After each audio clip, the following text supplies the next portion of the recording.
Well then, hello everybody. As you already know, I am the Gentleman Snark here, and we're going to bring you a One Piece chapter 822 review called Descending the Elephant. Well, already we get an immediate aftermath of what happened after Jack's bombardments of Zol and Zunisha attacking Zunisha. Very interesting. One big unfortunate thing about this chapter is we do not get a follow-up of that cliffhanger that happened in last week's chapter with the whole Scratch Manapoo potentially being in alliance with Kaido as well. We don't get any type of follow-up whatsoever. So all that theory about Scratch Manapoo and new theories arriving, such as Kid being captured and who knows what happened to Basil Hawkins. Like, a lot of people are speculating that he probably just GTFO'd, seeing that fighting Kaido or going against him or working with him just probably wasn't in the cards, if you know what I'm saying here. But more on to this week's chapter here. It pretty much opens up pretty briefly. We just have Chopper and the rest of the Mink tribe trying to patch up Zunisha's wounds and,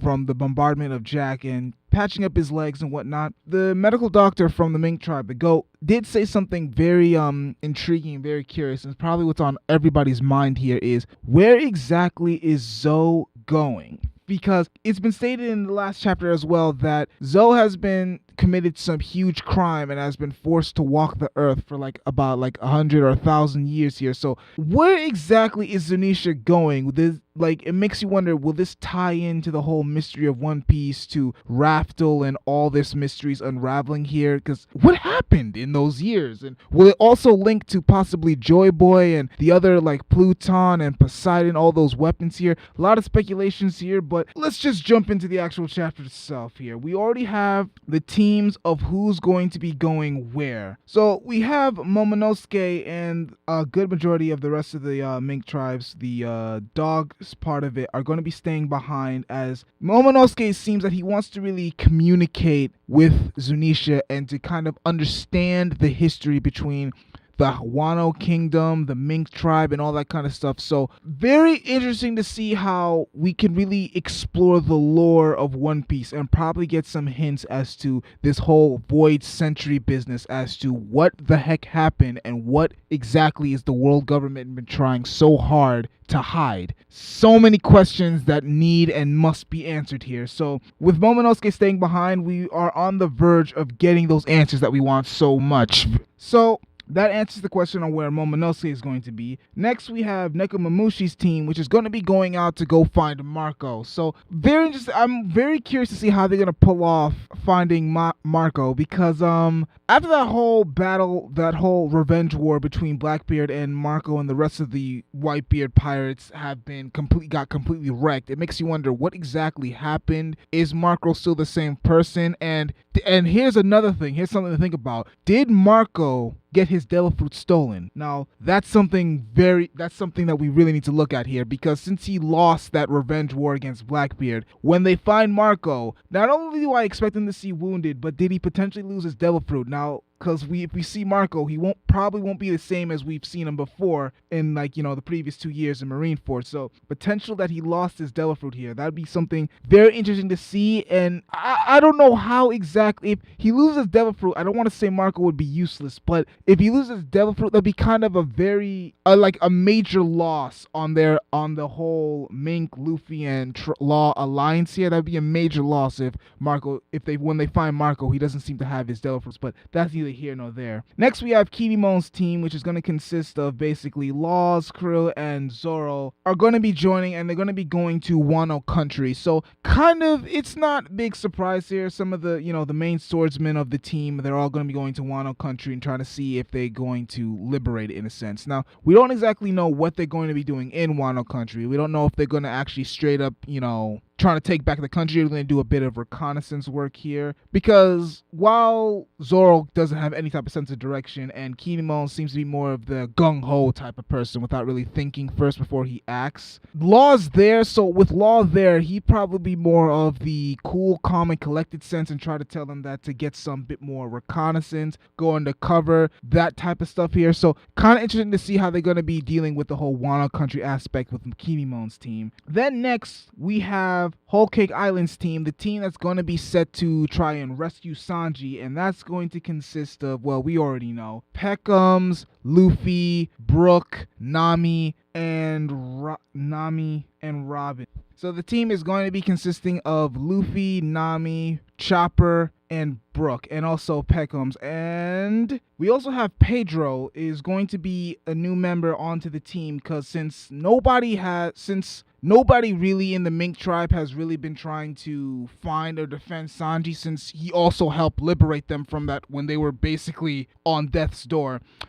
Most of them felt the need to want to actually step up and try to save him. So it was very nice to see that most of the Mink tribe wanted to take responsibility and try to aid the Straw Hats, saving Sanji's hide, and for all we know. So lovely thing there. Another interesting thing we get to see is that we get to see what Peckham's power is, since he ate the Kame Kame no Mi fruit, which is basically him is able to turn into a turtle and have a turtle shell. We already saw a glimpse of this during the Fishman arc when Caribou was trying to attack them, and they completely wrecked Caribou entirely. So we already got a brief glimpse of this, so this is really nothing new. We just managed to find a name and put a name on it. So a bit comical there that we see Luffy still trying to drag along Peckham's to go to Whole Cake Island, even though he's deathly injured and could pass out at any moment.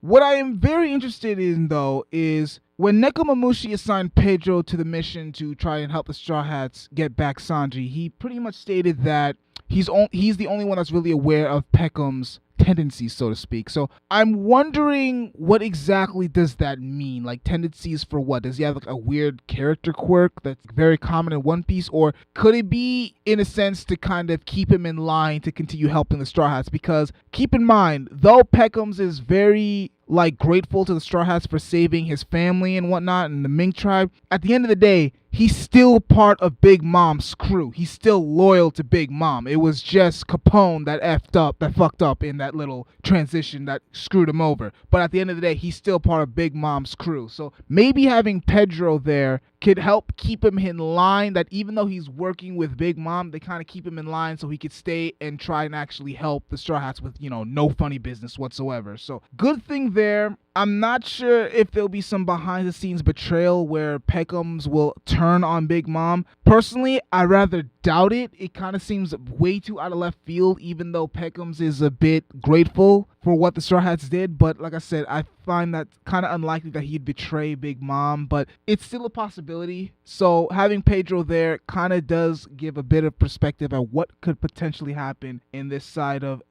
on that end of things. So there's that. The thing that I really like about this chapter is that no matter which, for whatever the next chapter is, because obviously the next chapter is we're going to be seeing mainly Luffy and the others trying to save Sanji, because as it's been hinted, this is the year of Sanji. So yeah, we're going to be focusing mostly on Luffy's team trying to go and rescue Sanji. But I really like that no matter which perspective changes, though, we're going to get an interesting story regardless. Because then we have Momonosuke staying behind in Zou, trying to figure out the history between Wano Country and how they all tie into this. And then we have the other instance where Law, Kinemon, and Zoro are all going to be going to Wano Country and seeing how exactly they're going to try to take down the Shogun and try to take back the country. And then lastly, we have the Nekomamushi search for Marco. Personally, while I'm curious to see how they would find Marco, I'm not that big on it, so to speak. I feel that's kind of the least interesting part in my personal opinion, because like I said, finding Marco would be an interesting thing, and we also would be able to see the age-old question as to whether or not he lost his Devil Fruit power, because remember, he lost that war against Blackbeard. He lost that war, so when we find Marco, literally anything that's left, anything could happen to him at this point. So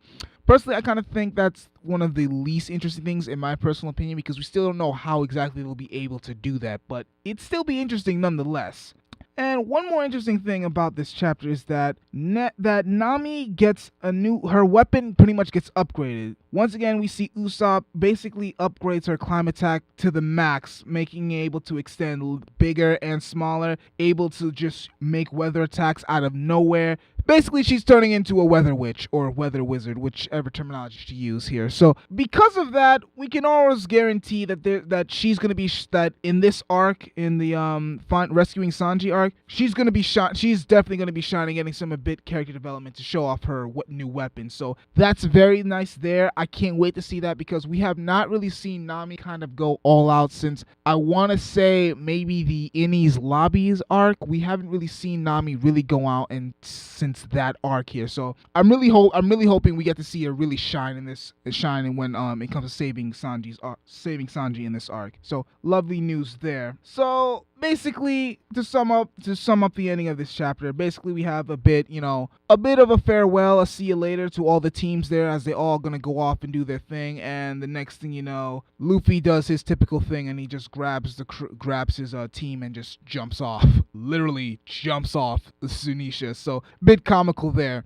I believe the last time he did something similar was during the Innie's Lobbies arc when he grabbed them and they jumped. I believe they managed to jump onto the train, which jumped them into the Gate of Justice, where they had to, combat the CP9 and all that. So the fact that they did this, it kind of makes me wonder whether this arc we're gonna see some really great fights in this rescuing Sanji arc. Now, I know that this is mostly supposed to be a stealth mission here, but like I said, Oda knows how to change our perspectives completely. So it really makes me wonder how this. Basically, the hype is real for Sanji's rescue arc. That's all I really have to say. The hype is really real. So, to wrap things up, I would probably rate this chapter a good 8.5. A good 8.5 out of 10. And yeah, that's One Piece chapter 822, Descending the Elephant. And yeah, we can't leave unless we talk about that Vivi appearing at the end of this chapter. So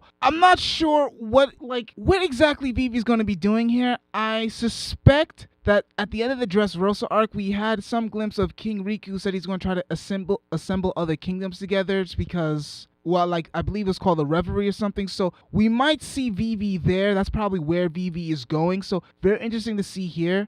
Because remember the whole Alabasta arc where Crocodile was trying to find the poneglyph to reveal this ancient weapon, Pluton and whatnot. So what I suspect is since the previous chapters have been mostly about the poneglyphs and the Void Century and the history and all of that, it makes me point back to my theory in my last review where the whole Void Century and all of that has something to do with royalty, like the royal family being affected by this. So maybe in the next chapter we'll get to see some kind of changes within Vivi, so to speak. Like maybe Vivi learns of something or goes through something. I don't believe that she'll meet the Straw Hats anytime soon. It's a bit too soon, especially since most of them are all going their separate ways. So yeah, there's that. I'm really curious to see what Vivi's gonna do. They say that Vivi's making her move.